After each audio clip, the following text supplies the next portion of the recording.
Good morning, Simone. How are you? How is going the situation there in Prague? Hello, Marco. Very well, thanks. What about you? I'm fine. Thank you very much. Looking forward to come back to Prague, hopefully in July. Let's see.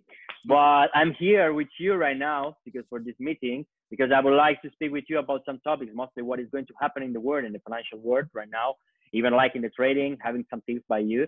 And what I would like to know, even like due to, for example, we were speaking about this Great Depression that was in the 29th, and I would like to understand if it's something that could be possible even now, and between even like the different opinion about the Keynesian school and the monetary school, we can say, by Friedman. So I want to introduce just one moment to you because I would like to introduce and I would like to give some opinion about your position and everything else. So you are Simone Siesto, you are the writer of a great bestseller that is the Forex, the Holy Grail of Forex, and even like you are the owner of this Financial Trading Academy that you launched a few months ago. And I would like to speak with you so about this the trading world and all the tips about finance. So my first question is exactly about the Great Depression, not of course what was about it in the 29th, but mostly what is going to happen now is for you. We are in front of a new Great Depression, and even if you can give some little explanation about what was the Keynesian school and the monetary school. So if you can give some explanation about it, could be great. Okay, that's a great question, and it's a very difficult one to answer because no one can predict the future, yet studying the past, we can have an idea of what we might expect in the future. So what about, you asked about the Keynesian theory and the monetarist theory. 1929, till then, the neoclassic theory were the one which were in place at the time, okay? So the most important one. The famous invisible hand, so the state, the economy was able to auto-regulate itself. With the 1929, so with a peak in the unemployment rate, which is even lower than what we are experiencing right now in 2020, John Maynard Keynes, the English economist, the father of the Keynesian theory, actually has been teaching us that in case of a peak in the unemployment rate, the state should intervene. So what the state should do is to increase the balance sheet. So it should issue debt, should create debt. It's exactly what we are seeing between the North and the Southern countries right now. There is a tough debate, right, between the North and the Southern countries. So while the Keynesians were focused on the unemployment rate, and then we will see, we can even talk about the Phillips curve, which was then denied by Milton Friedman, who is the father of the monetarism. So in other words, if we experience a period of deep crisis, it can be a recession or it can be a depression, we should issue debt. So we should put money on the table in order to, and we should increase the balance sheet in order to build schools, to build hospitals, to build highways and streets, etc., etc. And then actually the solution was with the New Deal of Franklin Roosevelt. So Franklin Roosevelt applied the Keynesian theories. So everything went smoothly until the first 70s, so 1970s. So we've experienced a period of increase in the employment rate and a period of increase in the GDP, so in the growth and we are talking obviously about the American state, about USA, okay, as a main important economy. Afterwards, after the 70s, with the spike in the oil price, with the inflation, all of a sudden the Keynesian theories became obsolete, or at least this is what, okay, people or the economists were thinking. So Milton Friedman and Anna Schwartz came with a new theory, so the monetarism, which is money supply, which is money velocity. And it's actually what we are seeing right now with the quantitative easing, okay, which is the opposite of the tapering money, okay. And now we are actually coming close to what is happening right now. In other words, with Milton Friedman, so we are changing our perspective from the aggregate demand, which was from the Keynesian theory, okay? Before the Keynesian theory, the most important thing was the offer. So the offer was able to create the demand. This was the neoclassic theory. Okay, so an increase in offer was equivalent to an increase in demand, which is not correct. And this is exactly what Keynes explained to us. Okay, so from the offer, we came to the aggregate demand. That's why he was saying, okay, in case of crisis, we need to increase the balance sheet. And now we're changing, we're switching our attention from the demand, the aggregate demand, to the money supply. So in other words, we need to increase the money, the quantity of money in circulation in order to create inflation. So now, what happened is that Paul Volcker, former president of the Federal Reserve, applied the monetarist theories, so from Milton Friedman, right? What happened afterwards? It happened that the USA fell down in a very strong recession. The reason is because they were trying to keep the inflation low, okay? In this way, because they had this in their mind, the monetarists had this in their mind. And it's exactly what is happening right now with the BCE. If you remember Draghi, Mario Draghi, former president of BCE, has been stating so many times, our main purpose is to keep the inflation lower than the 2%. In fact, what we have seen, what we have experienced is a much lower GDP growth if compared with the American.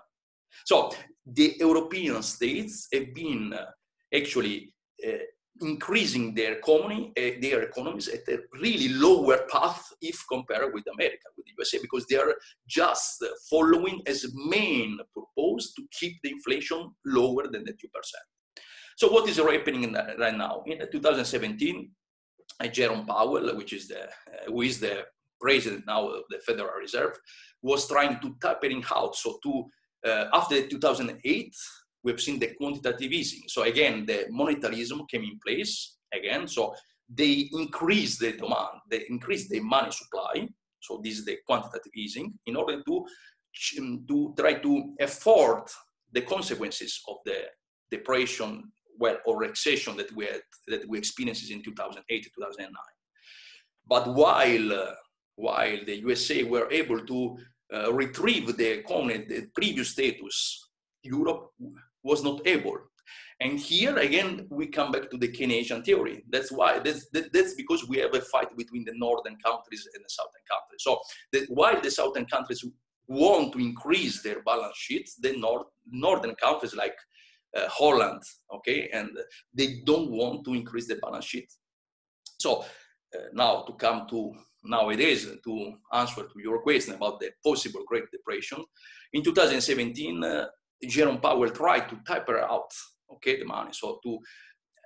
But then we have seen Donald Trump coming in place, okay, and suggesting, no, you cannot do so. You start again with the quantitative easing. And this is what we call the new normal. So the new normal, in other words, means a perpetual increase in the debt, and at the same time, an increase in the money supply. Now, do you think the European countries, for example, will be able to pay the debt? They will not be able to, because I will tell you, if we compare, or if we sum, okay, the private debt and the national debt, we have France with 400% of the GDP, Spain and Italy 350, so 350, Germany 300% of the GDP. So it's actually impossible to pay out the debt, right? So that's why it's called the new normal 2.0. And now to come to a conclusion, what is happening right now? So where this money flow is going? Is this money flow going to people? Is the money flow going to the firms, to the companies? No, unfortunately, no. That's why we've seen a bubble in the stock market, because that money is inflating the value of the stocks. So now what we see in terms of price against earnings, price against revenues, or price against cash flow, we see that values which are absolutely abnormal. If you think just for a second that Warren Buffett was suggesting a company to be competitive with a price against earnings equal to 5, now we see, for example, Netflix with a value price against earnings equal to 90, you can easily understand that this value is absolutely abnormal. And then if you associate price against revenue equal to 9.20 in the case of Netflix, you will see, okay, 90 price against earnings, price against revenue 9. So absolutely inflated the stocks. So Great Depression, that's a very difficult question. In terms of, let's say that we should now somehow understand that stocks or stock market is not the real economy right now. While we've seen a proportionality, okay, a positive correspondence, a positive relationship, historically speaking, between the stock market and the real economy, now it seems that since 5 years, we see a detachment, a completely different ways for the stock market and from the real market. Yet the unemployment rate is now jumped to a 25%. Actually, it means that 1 out of 4 people in the world have lost their job. This situation is going to actually to be really difficult to manage. Okay, so that's why the new normal. So eventually the only possibility is that the Fed is going to buy every kind of stock possible. So before they were only buying the aggregate debt, now they are even buying the ETF for the first time. Or there are no other solutions. As Ray Dalio is stating, okay, we are going to face a terrible depression. So the answer is, in terms of percentage, I would say that the possibilities that we are going to face a depression are higher, much higher, that we are not going to face a depression.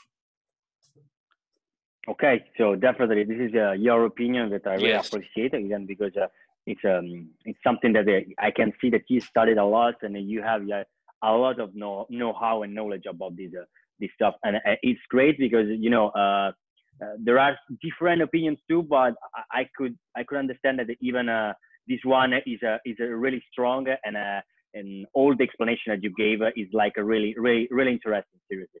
So I have other question for you, Yes, mostly because it's linked even to this topic that we touch right now, so about the Great Depression and about how it's moving so far all the financial world right now. And I wanted to know even your opinion about how the institutional they are moving, and the hedge funds, mostly about the American indexes like Sp500 or Dow Jones, or even live, of course, Nasdaq.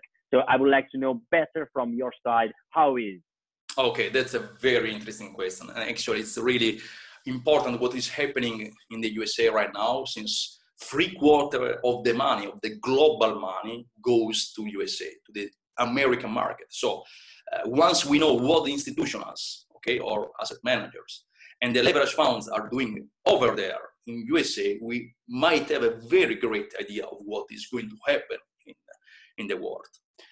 So Sp500, Dow Jones, and you asked about Nasdaq. So the strongest one is definitely Nasdaq.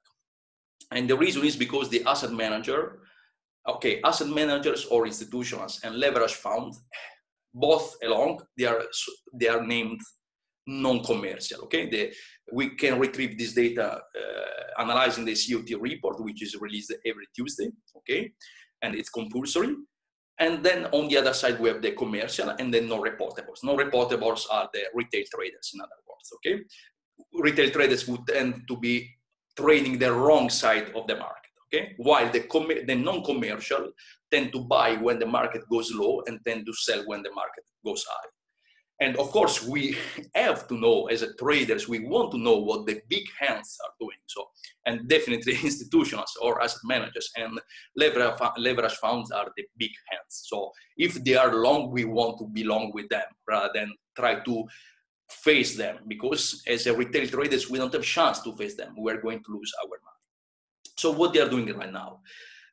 Definitely Sp500 and Dow Jones, they are deleveraging their positions. In other words, they are increasing their shorts, and this week they have increased their shorts in a very good way.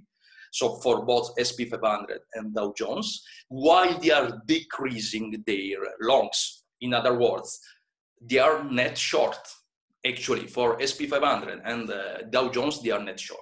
Something different for the Nasdaq. Nasdaq has hit new highs. So as in the Nasdaq, the stocks were able to actually to cover all the gap down that we have seen over the market correction starting in mid-February till mid-March. Okay, and we have seen new highs. For example, PayPal has hit new highs. Netflix, I'm short because Netflix has hit the upper band of CS8 bands. So I do believe they are going short over a weekly chart.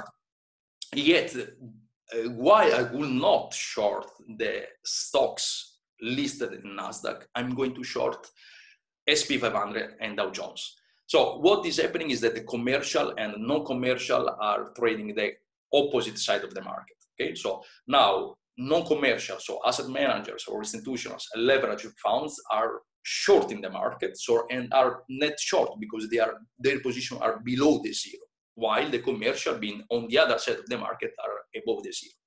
So to come to a conclusion, I see for the Sp500 some possibility of keep going the relative uptrend till the 30-20, so 3,020 points, or 3,100, so 3,100 points. From there, we see, I really see a retracement.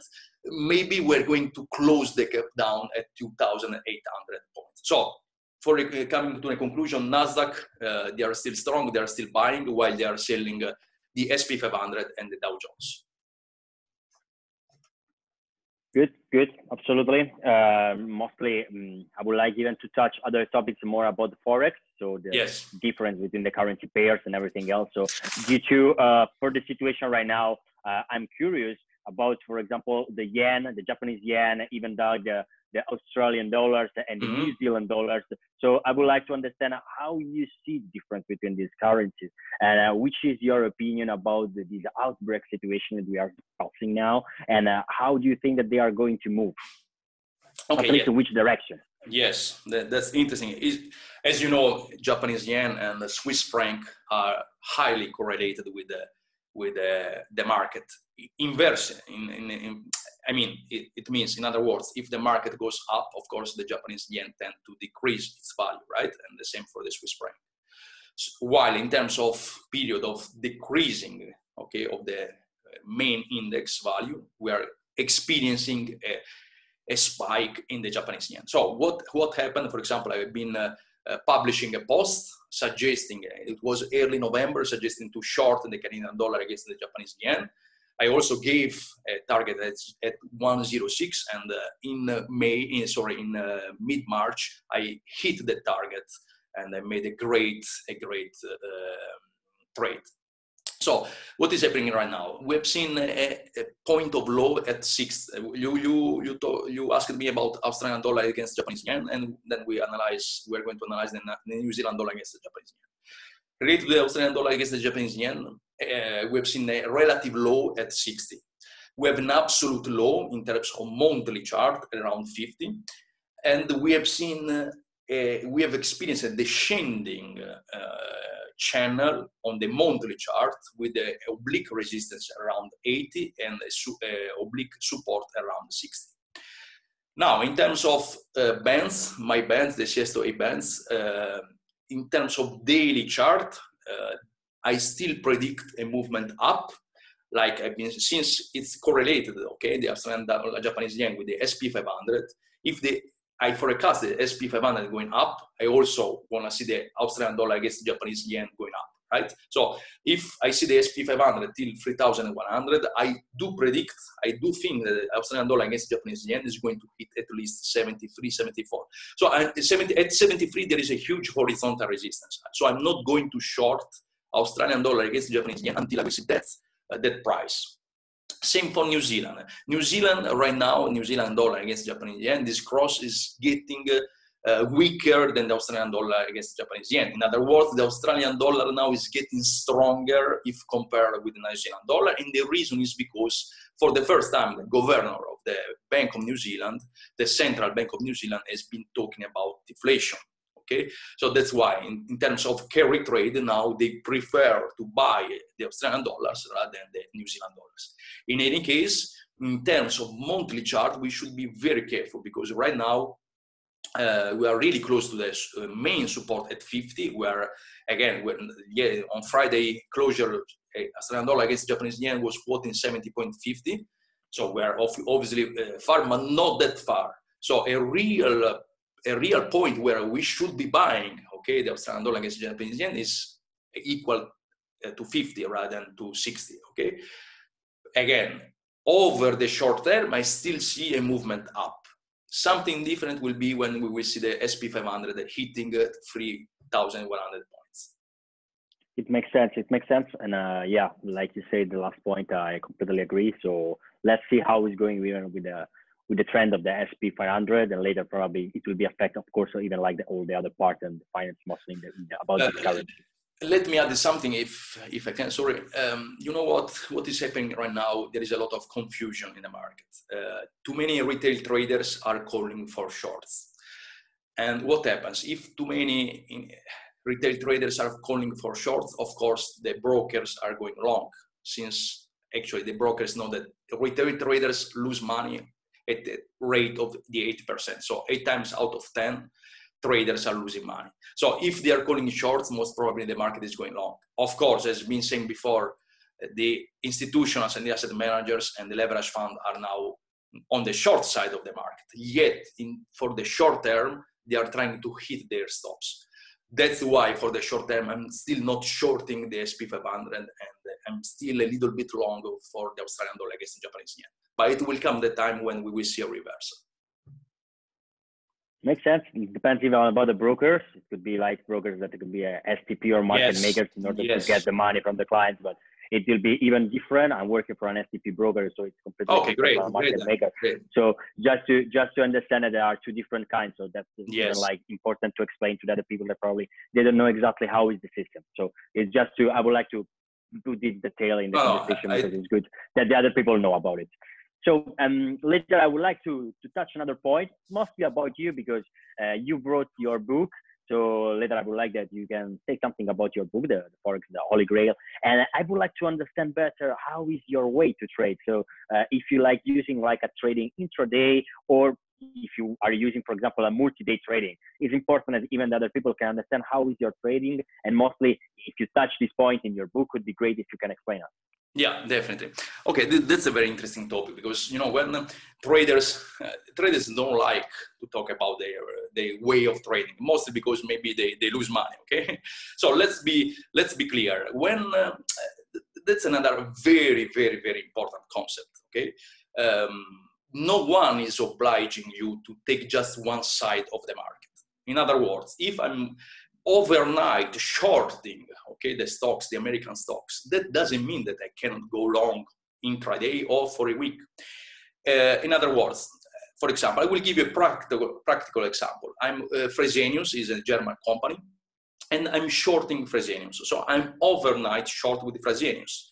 Yet I've been seeing Fresenius getting stronger and stronger day by day. So what I've been doing, or what I've done, is to buy Fresenius on a daily basis. When I saw volumes coming in place, when I see some breakup of the horizontal resistance, I want to trade long as well Fresenius. While, of course, and then it's a matter of where you set your stop losses. Okay, so we know everything about the risk-reward ratio. We know that many traders suggest to use a very tight stop losses. I don't agree with that. If you use very tight stop losses, maybe it will be very easy for those brokers who are taking your position to hit your stop losses. Okay, and this comes with experience. So what you should be doing is obviously looking at the volatility ratio. So we will see also the VIX, okay, which is an important indicator. Yet, how I structure my daily trade. So I trade mostly the European market, so from 9 to 5:30 p.m. And also from 3:30 p.m.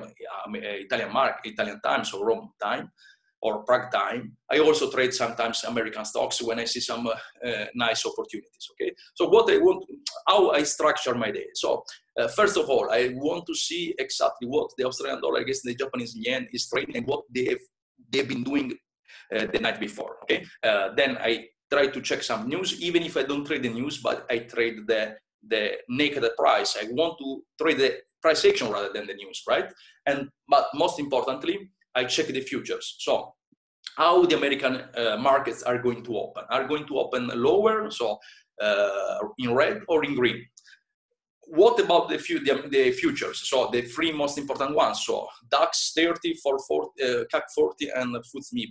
And of course, even the FTSE 100 for the English market. For example, I've been trading on a short side EasyJet. So if, let's say that if the American market is going to open in a red, I do prefer triggering a short during my trade for the European market, because if I see that the American market is going to open with a minus 1.50 or minus 2, which is a very strong bearish signal, I'm not going to open any longs for that intraday for the European market, but I'm going to check which stocks are going to be the weakest for the day trading. Okay, so and then I have so many stocks where I can trade. So from Italians, even if they ban the short rates, but I could short the Germans, the English. So I was very short with the EasyJet, and I had great trades with them. So conversely, if I know that the American markets are going to open in a very strong way, I'm not going to any short. I'm not going to look for any short during the European market. So I want to trade in correspondence with what the American markets are suggesting. So if they are going to open with a plus 3%, let's say, I'm not going to short anything in the Italian market or in the French market or in the German market, but I'm going to find those stocks which are the most promising. And then, of course, I look at volumes, I look at the resistances, and I look at supports. I look at the triangles, etc., etc. But mostly, so it's about how Swiss franc and Japanese yen trade during the day. Or I also use US dollar against the SEK or US dollar against NOK to see, okay, if it will be a very strong day on the upside, or in case of Australian dollar against Japanese yen going lower, I want to go short. No? And then I will check the indices. And then another very important thing is that if I see that, for example, for that trading day, Volkswagen, so let's say the automotive sector is going pretty well, what I do, I'm going to check what is going to do FCA, so Fiat Chrysler, what is going to do Renault, Peugeot, okay? So if Volkswagen is up 5-6%, I'm going to see if I can trade long Peugeot rather than Renault rather than Fiat.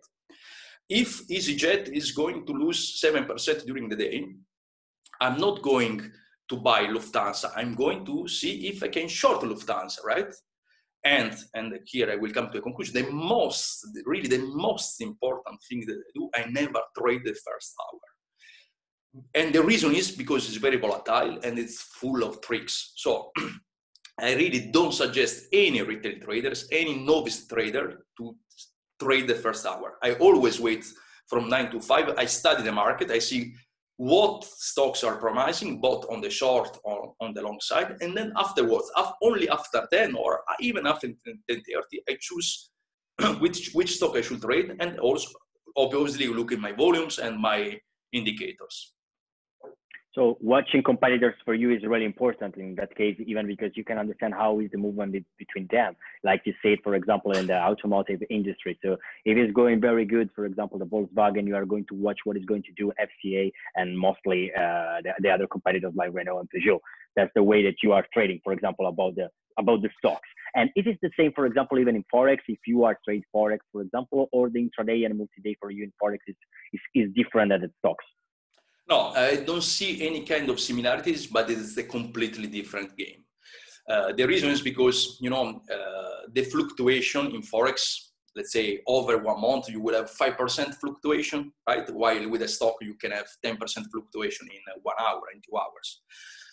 So you know that if you are wrong with some trade, you have much more time in order to address the trade when you are trading Forex, okay? While you don't have that time with the stocks. So if you are wrong with the stocks, take your stop loss and either reverse your position or wait for a better day, because the trading is like this.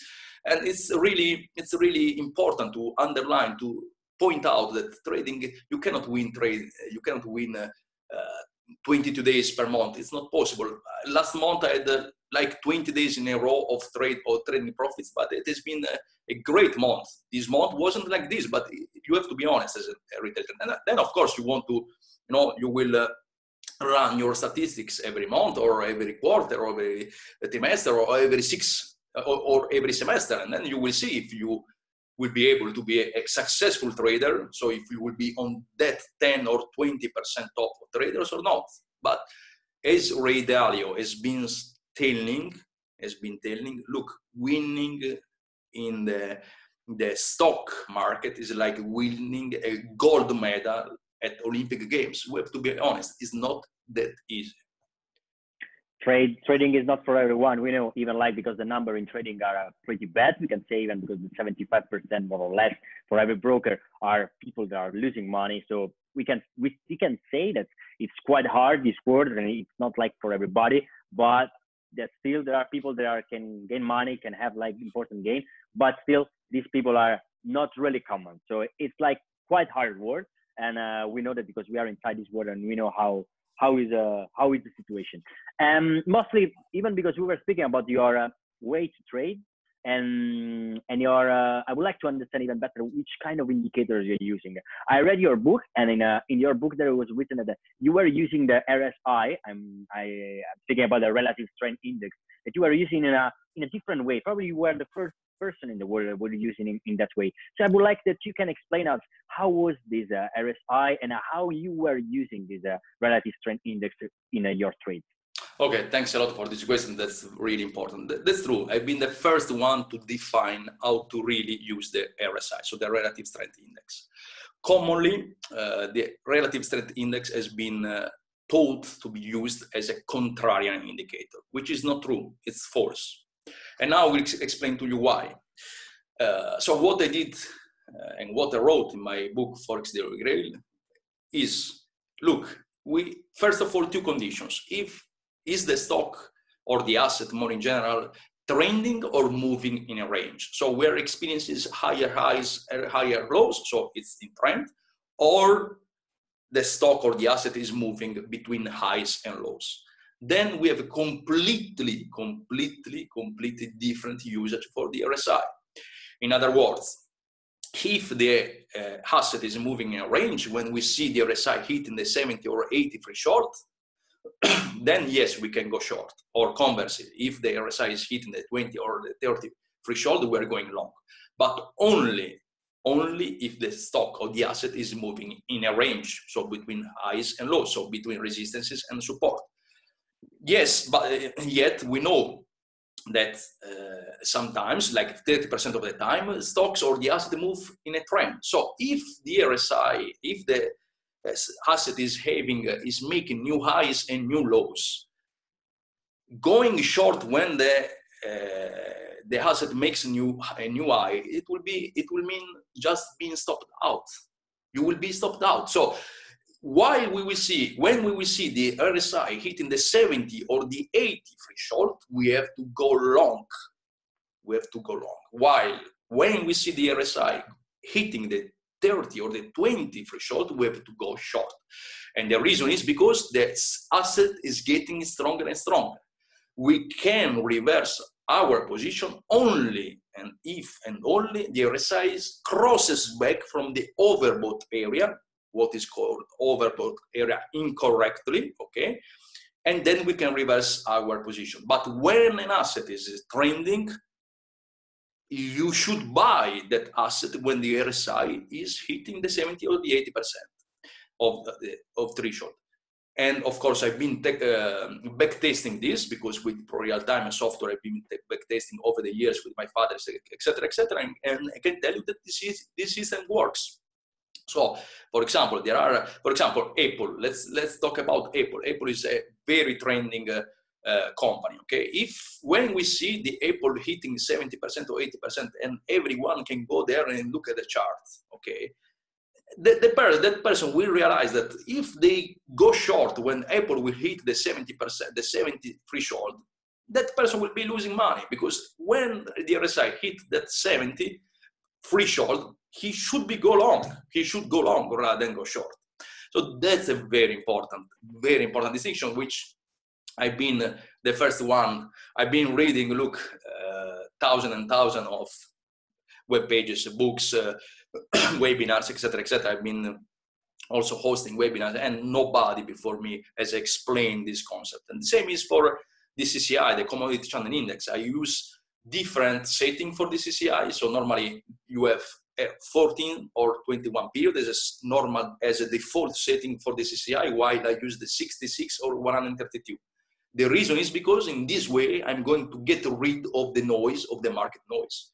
So if I want to know the real trend, either I use the Aiki-Nashi rather than the Japanese candle, but better solution, I use the CCI at 66 or 132, and same for the Williams percent. So I use this longer data because if you backtest the indicator using 66 and 132, which are more similar to the cycle, the Gauss cycle, okay, the Gauss curve, you will see that